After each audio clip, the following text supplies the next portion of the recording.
ముందుగా ఎస్ఐఆర్ మార్చిలో మొదలైనటువంటి ఒక ప్రక్రియ మొదటి ఒక విడత రేపటితో మొదలవుతుంది 10వ తారీఖుతో.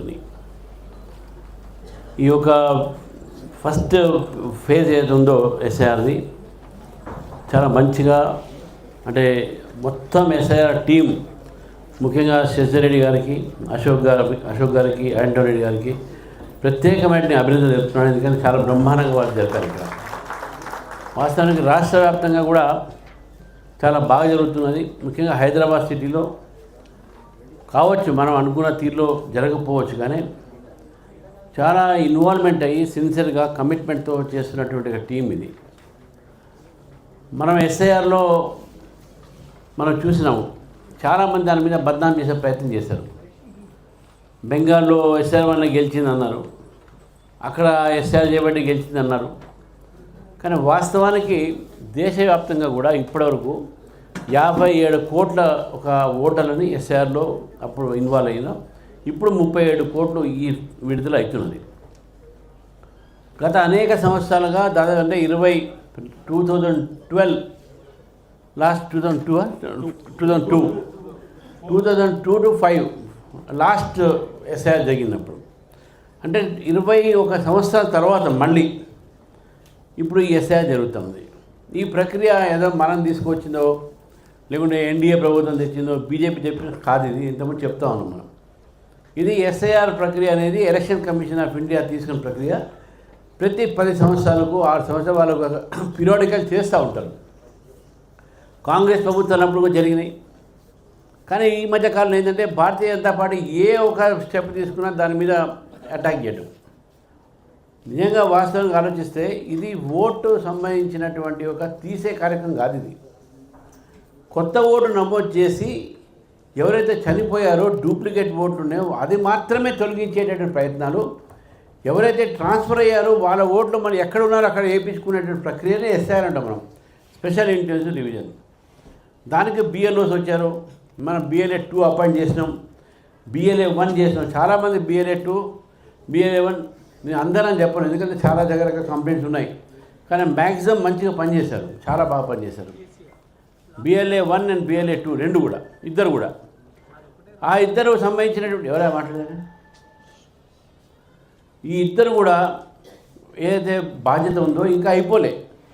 సెకండ్ ఫేజ్కు ఇప్పుడు మళ్ళీ ఆగస్టు 17th ఎప్పుడైతే డ్రాఫ్ట్ రోల్ వస్తుందో దాని తర్వాత మళ్ళీ దాన్ని పికప్ చేయాల్సిన అవసరం ఉన్నది. దాని విషయంలో 2 నిమిషాలు మాట్లాడే ముందు మనం ఒకటి గుర్తుపెట్టుకోవాలి. మొత్తం హైదరాబాద్ సిటీలో కర్ణాటక మోడల్లో పర్మనెంట్ రెసిడెన్స్ సిటిజన్స్ అని ఒకటి అక్కడ కర్ణాటకలో తీసుకురావడం జరిగింది.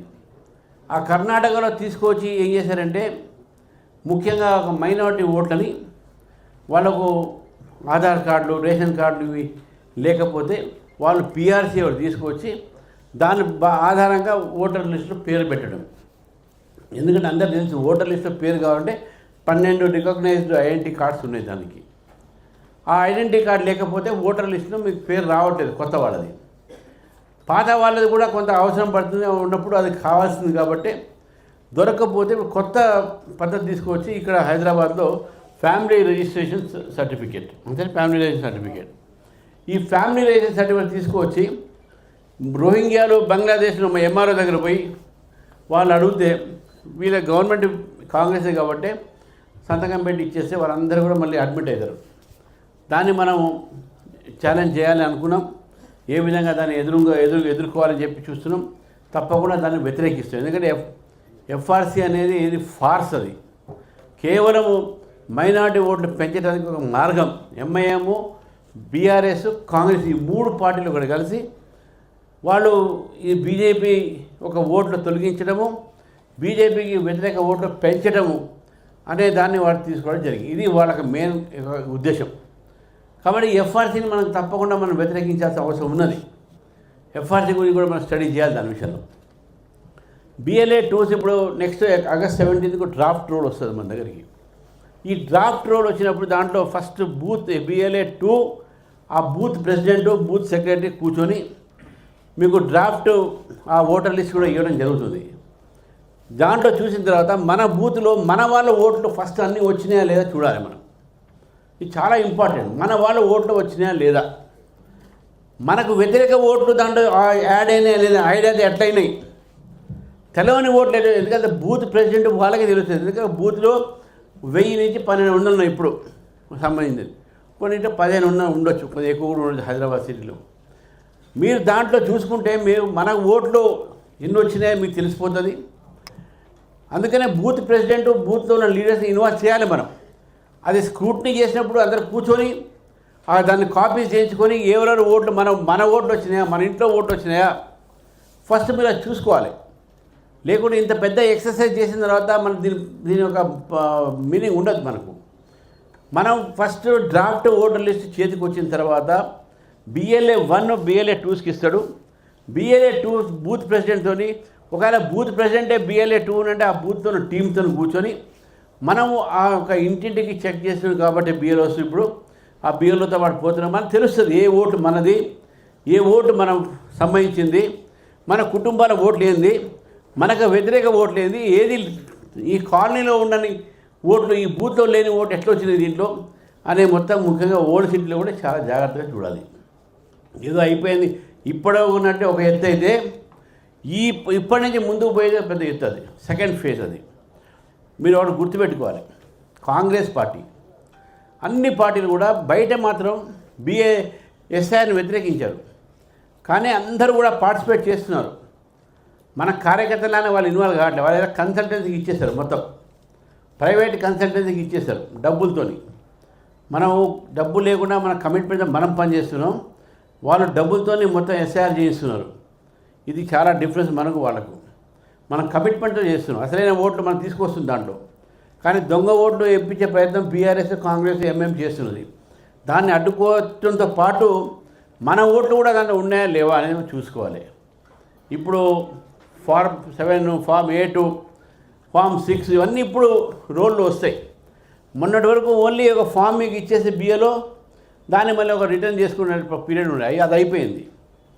కాబట్టి ఇది చాలా ఇంపార్టెంట్ ఫేజ్గా భావిస్తూ మళ్ళీ BLA 1 BLA 2గా దాంతోపాటు లోకల్ స్థానిక నాయకులు కూడా స్థానికంగా ఉన్నటువంటి వాళ్ళు చూస్తేనే మనకేం సంబంధం కాకుండా స్థానికంగా ఉన్నటువంటి నాయకులు కూడా దయచేసి దీన్ని ఇన్వాల్వ్ కావాలి. ఇన్వాల్వ్ అయ్యి వాళ్ళకి డైరెక్షన్ ఇవ్వాలి. మనం ఎంత పెద్ద నాయకుడు సరే మన బూత్లో మన ఓటు మనకు ఉందా లేదా చూసుకోవాలి. ఎందుకంటే మనం చాలా బిజీలో ఉండి అన్ని మన ఓటు మనం మర్చిపోతాం, అది కూడా చూసుకోవాలి. ఇవన్నీ కూడా జాగ్రత్తగా మీరు చేయాల్సిన పని అవసరం ఉన్నది. చాలా ఇంపార్టెంట్. దీని ఫేజ్ వైజ్గా కొన్ని ఉన్నాయి. చివరికి ఒక మాట చెప్పి ముగిస్తాను మీకు. దీంతో పాటు ఇవన్నీ ఎలక్టరల్ ప్రాసెస్ అంటే ఎలక్షన్కి సంబంధించిన ప్రక్రియ. ఇప్పుడు రాబోయేటువంటి అసెంబ్లీ, పార్లమెంట్ ఎలక్షన్స్ అంటే దీని మీద ఉంటాయి.